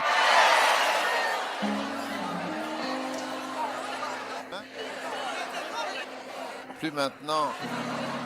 Ils sont vraiment annulés? Oui, ils sont certainement annulés, probablement inconnus, bloqués et supprimés. Parfois, il vaut mieux ne pas supprimer leur nom de ton téléphone. Il faut plutôt changer leur nom. Tu changes le nom en. Ne réponds pas 1, 2, 3, 4, 5, 6, 7, 8, 9, 10, 11, 12, 13, 14, 15, 16, 17, 18, 19, 20, 21, 22.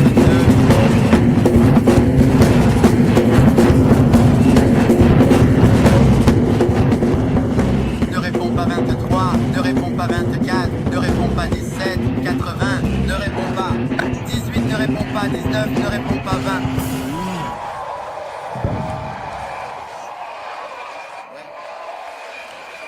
Donc, quand tu vois l'appel apparaître, quand tu le regardes, ça dit ne réponds pas, genre.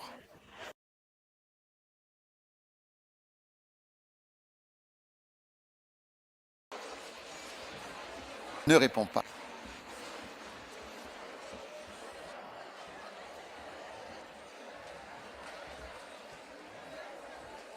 Et tu dois apprendre à dire que les câlins sont terminés. Oui. Genre, c'est fini. Parfois, quelqu'un veut te faire un câlin, mais moi, j'en ai eu seulement 2 et ils sont tous finis. Pour aujourd'hui, il n'y en a plus. Plus rien de disponible pour toi. Ce ne sera réactivé que demain. Donc, je suis désolé. Oui, seulement une poignée de main, même la poignée de main. Je ne veux rien de particulier. Je garde mes mains juste, oh juste. J'ai fait au revoir, au revoir, au revoir, et encore au revoir, une fois de plus. Au nom de Jésus, au nom de Jésus, au nom de Jésus, au nom de Jésus. Tous les sentiments chaleureux et les picotements, fils, les sensations de chaleur sont bloqués au nom de Jésus. Maintenant, ces sensations chaleureuses, ces sensations de chaleur et ces picotements, tu sais, c'est ce qui est censé être dirigé vers l'énergie spirituelle. Oui, parce que cette sensation de chaleur, tu peux la diriger vers Dieu. Oui, au lieu de rester figé quand ils disent « Je ne vais vraiment jamais m'arrêter, jamais m'arrêter »,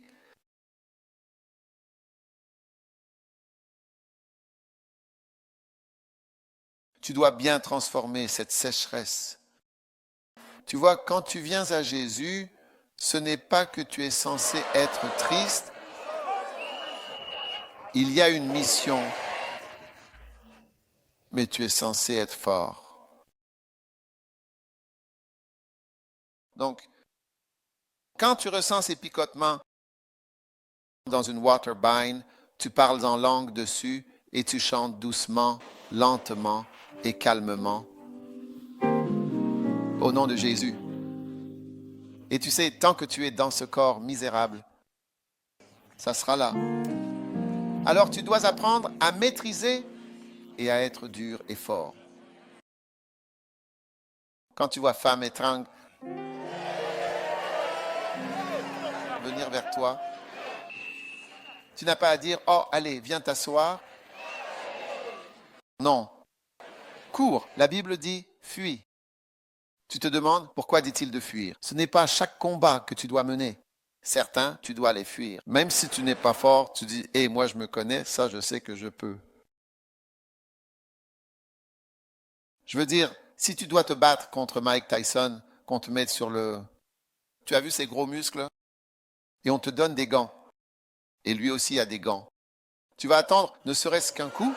Tu dis juste, excuse-moi, je vais aux toilettes. Et tu ne reviens jamais, c'est tout. C'est comme ça qu'on gagne. Là, il y a des choses contre lesquelles on ne se bat pas, on fuit. C'est ça, être fort.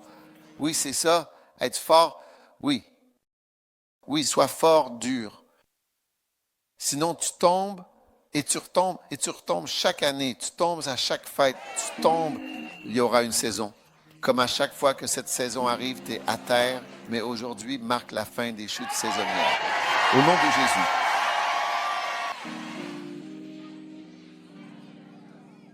Oui, ils vont être forts, je te le dis. Les gens vont être stupéfaits entre le portique et l'autel. La dureté, tu dis que tu tiens bon, tu vois. As-tu déjà regardé mes gars? Tu sais, quand ils prient, ils peuvent tenir le micro du matin au soir, de 10h à 17h, jusqu'à 19h.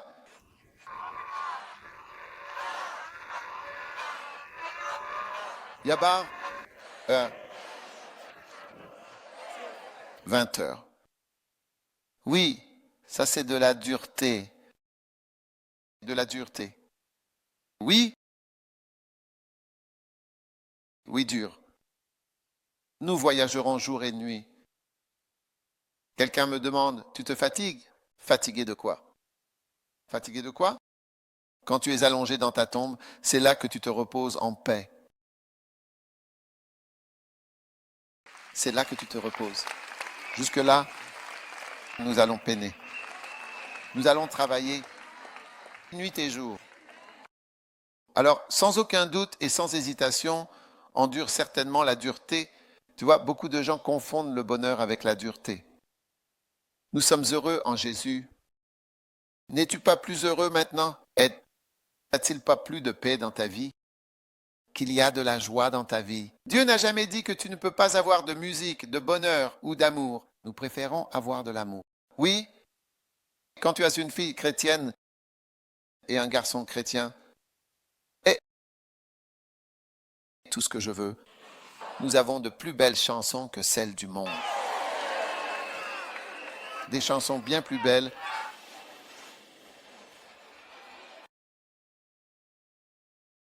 Tu peux remplir ta chambre de musique reggae du matin au soir, une très belle musique chrétienne, oui, de la musique du Saint-Esprit. À la fin de la journée, tu seras complètement rempli. Et chaque jour, il y a de nouvelles chansons. Même aujourd'hui, tu as entendu de nouvelles chansons. Oui, de la musique puissante. Oui, tu vois, comme tu le sais, être un chrétien engagé ne veut pas dire être un chrétien malheureux. Oui, et heureux dans la vie quotidienne.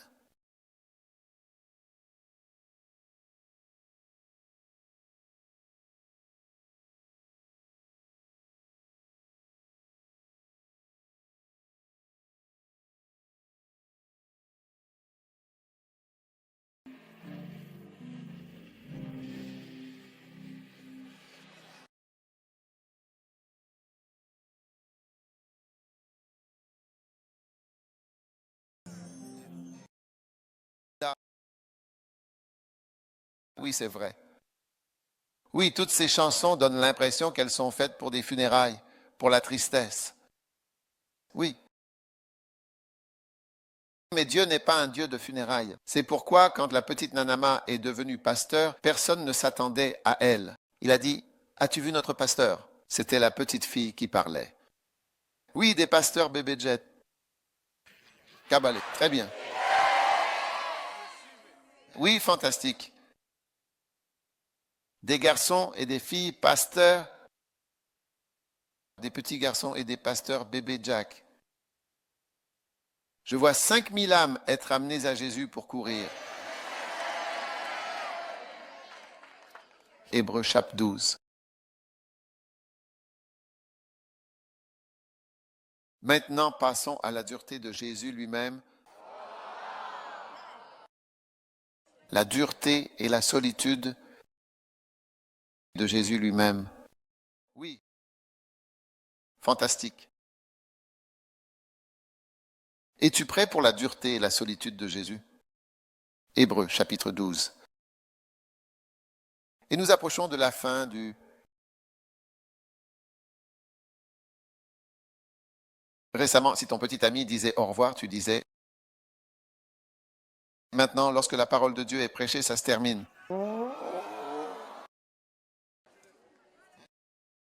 Je ne veux partir, je veux rester. Hébreux chapitre 12, verset 12. Hébreux 3F.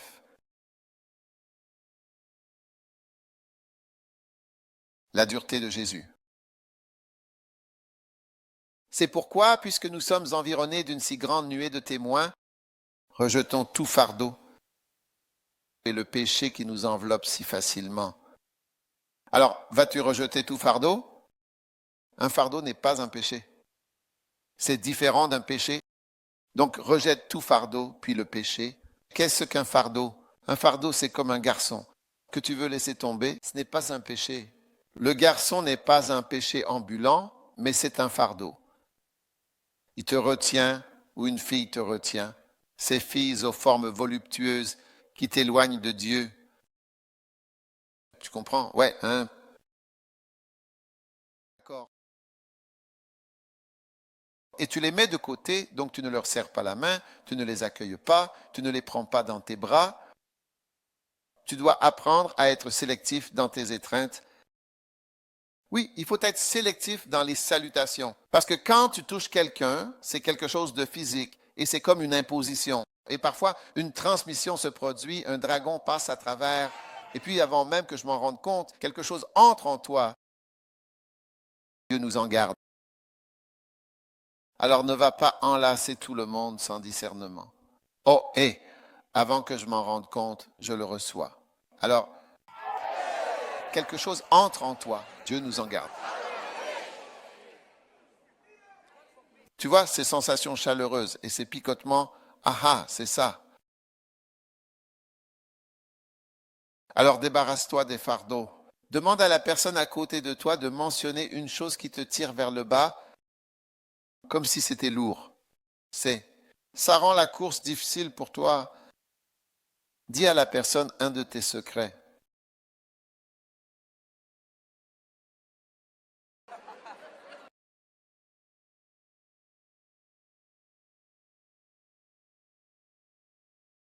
Très bien. Non. Verset numéro 2. Ayant les regards fixés sur Jésus. Cependant, pourquoi devons-nous fixer nos regards sur Jésus? Hein? Ayant les regards fixés sur Jésus, le chef et le consommateur de notre foi, qui, en vue de la joie immense qui lui était réservée, a enduré la croix en supportant la douleur et la honte, tout en gardant à l'esprit la récompense céleste qui l'attendait. Méprisant même la moindre honte. Et il s'est assis, et sans hésitation, à la droite du trône de Dieu. Considérez celui qui a enduré une telle opposition de la part des pécheurs contre lui-même, afin que vous ne vous lassiez point, l'âme découragée. Vous n'avez pas encore résisté jusqu'au sang en luttant contre le péché. Alors il dit, à cause de la joie qui lui était réservée. Vous savez, en vieillissant, je peux voir la joie qui m'est réservée approcher. Je peux la voir approcher. Je peux la voir approcher. Je peux la voir approcher. Elle arrive. Elle arrive pour la joie. Ouais. Alors, à cause de ce qui t'est réservé, tu endures la croix. Donc, quand tu regardes à Jésus et que tu regardes à l'éternité et que tu vois ce qui va arriver, tes récompenses, alors cela t'aide à endurer, à supporter quelque chose jusqu'à la croix. Et si ce n'est pas jusqu'à une croix, alors à endurer. Perdre un fils, perdre un amour, perdre une fille. Dieu dit, ce que tu perds pour moi, je te le rendrai. Et ce n'est pas une croix. La croix, ce sont des clous et la mort. Il dit, vous n'avez pas résisté jusqu'au sang. Alors, tu dois rester fort. Tu n'es pas venu au Royaume-Uni pour échouer. Tu n'es pas venu au Royaume-Uni pour être détruit. Tu n'es pas ici pour être distrait. Tu dois te transformer en ennemi de Satan. Tu dois devenir un danger pour le diable. Ta présence doit apporter des problèmes.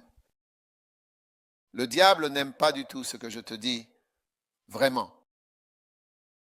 Je te dis d'être fort pour endurer, de souffrir. Je t'enseigne à être seul et à souffrir. S'il faut que tu sois le seul, alors, sois véritablement le seul. Tu dois endurer la croix, tu dois rejeter tout péché et tout fardeau. Jésus dit, si quelqu'un vient à moi et ne hait pas son père et sa mère, ses frères et ses sœurs, et sa bien-aimée femme, ses enfants, oui, et même sa propre vie, il ne peut pas être mon disciple. Tu ne peux pas servir Dieu si tu n'es pas prêt à haïr certaines choses, à même te haïr toi-même. Oui, et à vivre des choses douloureuses. Tu dois parfois pleurer pour Jésus. Et pleurer parfois de douleur, parce que tu as décidé de suivre Jésus. Pense à tous les sacrifices que tu fais pour ton petit ami, que tu fais même pour fumer de l'herbe, on t'en donne, et tu veux juste faire partie du groupe. Alors tu te dis, laisse-moi juste en prendre un peu. Et tu prends le risque d'une possible folie. Oui, une possible maladie mentale. Tu dis, laisse-moi juste prendre le risque d'une maladie mentale, juste pour toi. Regarde le garçon qui entre en toi, juste comme ça, sans protection, juste pour le plaisir de vivre, parce qu'il dit que c'est de l'amour. Je ne veux pas de toutes ces choses. Alors ouais, pas de problème, pas de problème, pas de problème, pas de problème. Après, je me laverai à l'eau chaude et tout ira bien.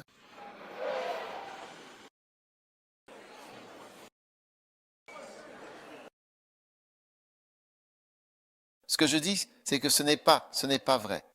N'as-tu pas dit d'accord? Peu importe, juste à cause de quelqu'un que tu aimes. Et qu'en est-il de Jésus? Tu dois endurer ton bonheur. Ouais. Dis à la personne assise à côté de toi, Écoute, si tu n'es pas prêt à souffrir pour Jésus, alors remets ta lettre de démission. Je veux recevoir, tu peux démissionner maintenant. Maintenant, démissionne quelqu'un, démissionne. Vous restez. Vous restez? Vous ne démissionnez pas? Vous en êtes sûr? Pas de démission. Oui. On ne peut pas démissionner. Où irions-nous? Il n'y a nulle part où aller, n'est-ce pas?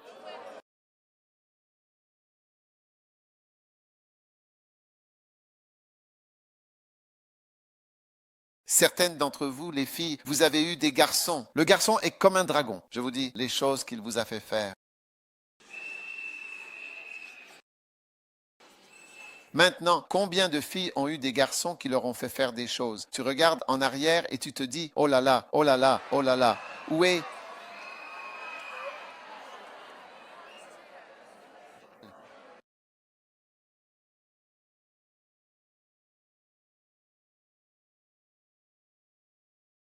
Une petite fille, quoi.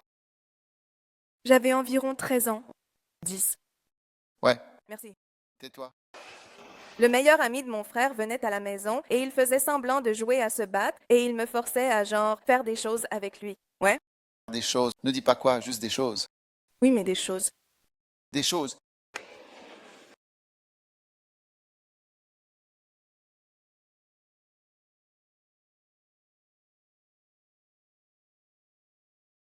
Combien t'ont fait faire des choses?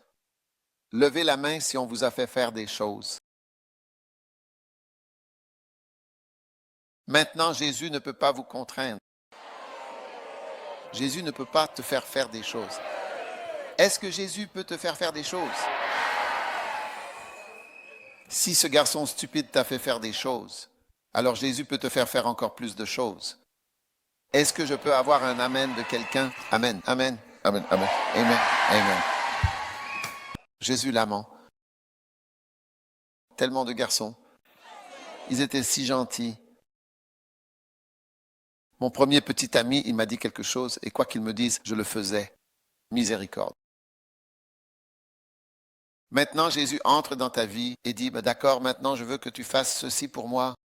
Oh, c'est trop difficile, trop difficile. Devrais-je retourner dans l'histoire et ressortir certaines? Et il dit, c'est trop difficile pour toi de faire cela pour Jésus, de le servir. Pour que tu l'aimes, reste avec lui. Trop dur, trop dur. Tu risques ta vie tout le temps. Et maintenant, c'est trop difficile. Hein? Tu risques ta vie tout le temps. Combien d'entre vous ont déjà risqué leur vie? Et maintenant, c'est trop difficile de servir le Seigneur. Certainement pas. Amen. Amen. Alors, mettons cela de côté. Voici la dureté de Jésus. Maintenant, Jésus était avec ses disciples. Quand il était sur la croix, il était une bougie dans l'obscurité. Pas un seul disciple n'est mort avec lui. Pierre, qui la veille parlait souvent beaucoup,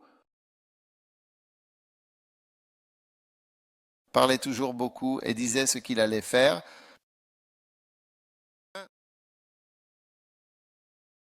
Quand Jésus, on appelle ça comment? Genre quand tu parles pour ne rien dire, tu dis juste n'importe quoi, tu radotes. Ouais, Pierre radotait, c'est ça? Ouais, Pierre radotait. C'est un mot anglais. D'accord, c'était de l'argot ou de l'argot anglais. Bon, Pierre radotait. Il parlait beaucoup. Trop. Je mourrai pour toi. Je ferai ceci, je ferai ceci, je ferai ceci. Shirley. Il ne savait rien. Quand Jésus se faisait battre, à ce moment-là, Pierre réchauffait ses pieds. Il avait froid. Je ne veux pas avoir froid. Juste froid. Il ne voulait pas avoir froid. Juste froid. Il se réchauffait près du feu. Il s'est dit, ça doit aller. Ouais. Jésus était seul. Maintenant, les gens qui l'ont rejoint sur la croix étaient des voleurs. Aucun disciple, aucune Marie, toutes les Marie-Madeleine, peu importe. Personne n'est mort avec lui. Il était avec les méchants dans sa mort. Tout seul sur la croix. Tout le monde était stupéfait. Personne n'a dit, oh, ajoutez-moi à lui. Ajoutez-moi si vous le faites. Si vous le tuez, tuez-moi aussi parce que ce que vous faites est mal. Si vous le tuez, laissez-moi mourir aussi. Personne n'a dit ça. Nous ne le connaissons pas. Je veux dire, nous ne le connaissons pas. Aucun commentaire pour le moment. Nous ne pouvons pas commenter la situation actuellement. Wow. Es-tu prêt à être seul sur la croix? Seul, souffrir et être différent?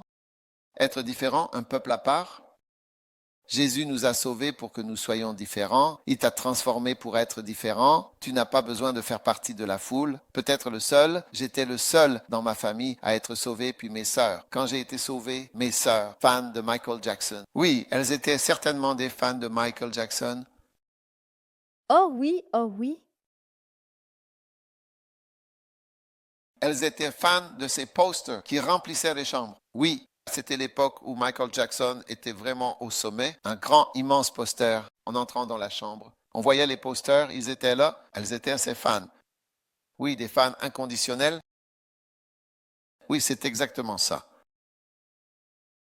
Et quand j'ai donné ma vie, j'étais tellement différent exactement. Tu ne vas pas ici, tu ne vas pas là. Le 31 au soir, tu ne sors pas faire la fête. Bientôt, je vais à l'église. Oh, l'église, la première nuit là.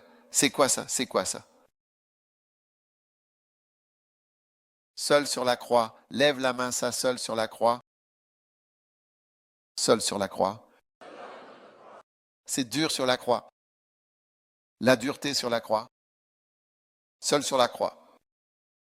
La dureté sur la croix. Prêt à souffrir, prêt à mourir, prêt à endurer. Seul sur la croix, la dureté sur la croix. Oui, c'est ça. Suivre Jésus. Oui, si tu veux quelque chose de doux, tu dois démissionner. Ce soir, vous avez des papiers, donne des papiers. Tu veux? Tu veux démissionner. Ton papier. Qui ça? Tu ne veux pas réfléchir. Tu ne veux pas démissionner du Christ? Oui, un stylo. Ceux qui sont au fond. Excusez-moi, je veux aller au fond pour distribuer des lettres de démission. Y a-t-il des gars au fond qui veulent la démissionner?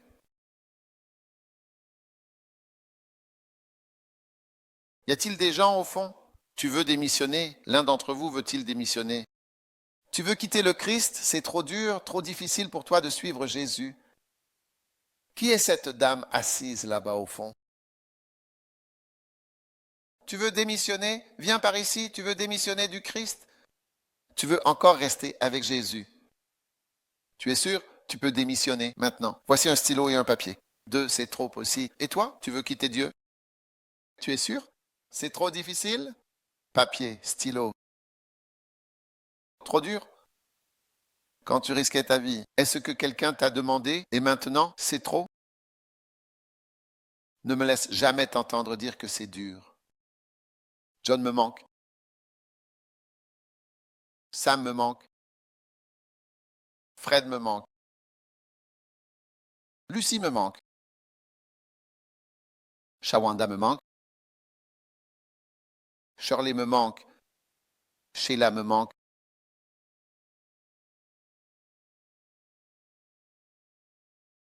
Julie me manque. Non. Tends la main comme ça. Seul sur la croix. La dureté sur la croix. Souffrir pour Jésus. Tout donner pour Jésus. Prêt à partir. Prêt à mourir. Prêt à voyager. Prêt à obéir. Prêt à endurer. Prêt à survivre. Prêt à traverser. Amen. Pas de démission. Qu'est-ce que je devrais faire de ces papiers? J'allais le faire. Est-ce que je devrais les jeter dans ta direction? Devrais-je le jeter?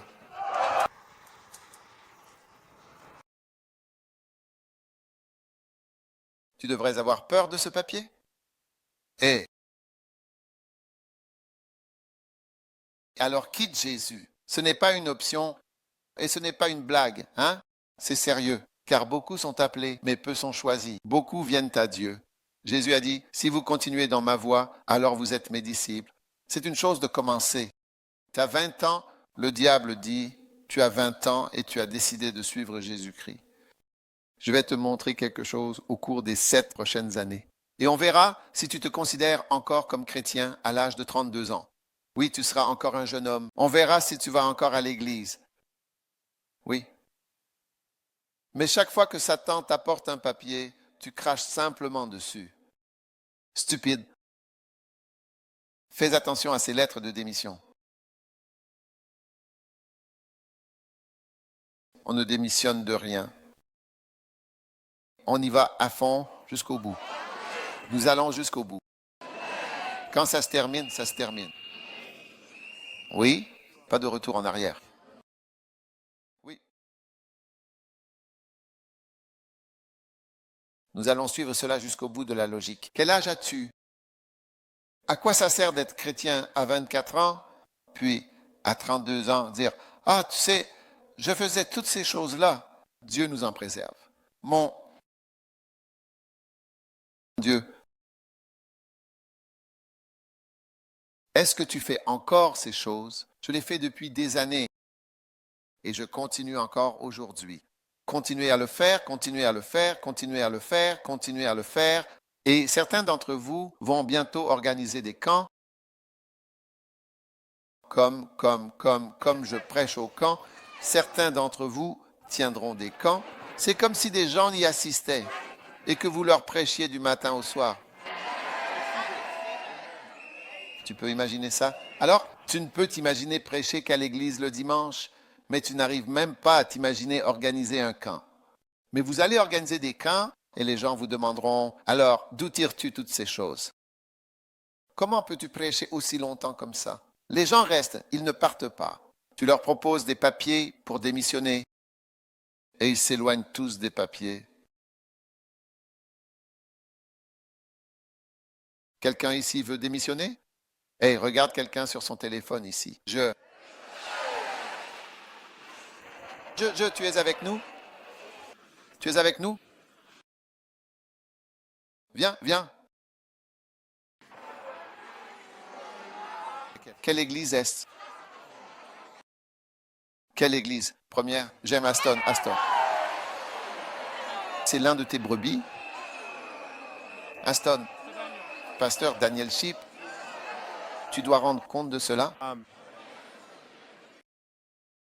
Je prenais des notes. Tu prenais des notes? Un des groupes de discussion, désolé. Groupe de discussion. Il y avait un message, désolé. Groupe de discussion. Que devrait-on faire de ce jeune homme? Il n'y a aucun moyen. On dirait que personne ne veut t'accorder de clémence ni de miséricorde, alors écarte-toi. On y va ou pas? On y va ou pas? On n'y va pas, on y va? D'accord, d'accord, d'accord. Tu dois être gentil. Es-tu reconnaissant? Je suis reconnaissant? Je suis reconnaissant, reconnaissant pourquoi? Reconnaissant pour. Réveille-moi.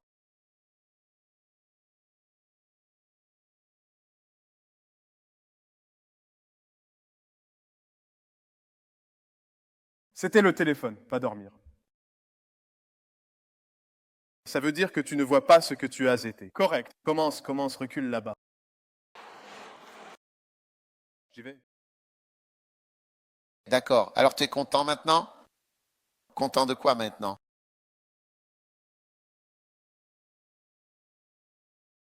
Pour le salut.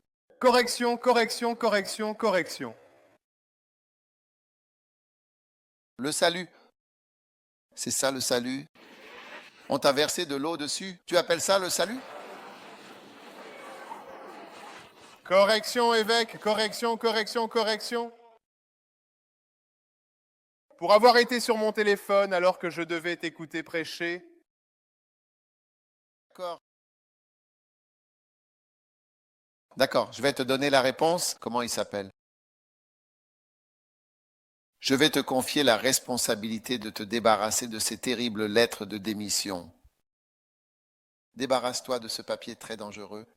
Fais attention, tu sais à quoi il sert. Tu vois, toi,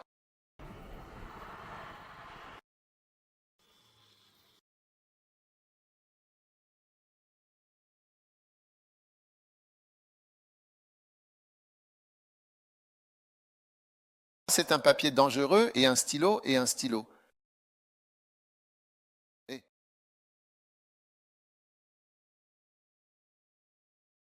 suis ses propres instructions. Très bien. Retournez à vos places.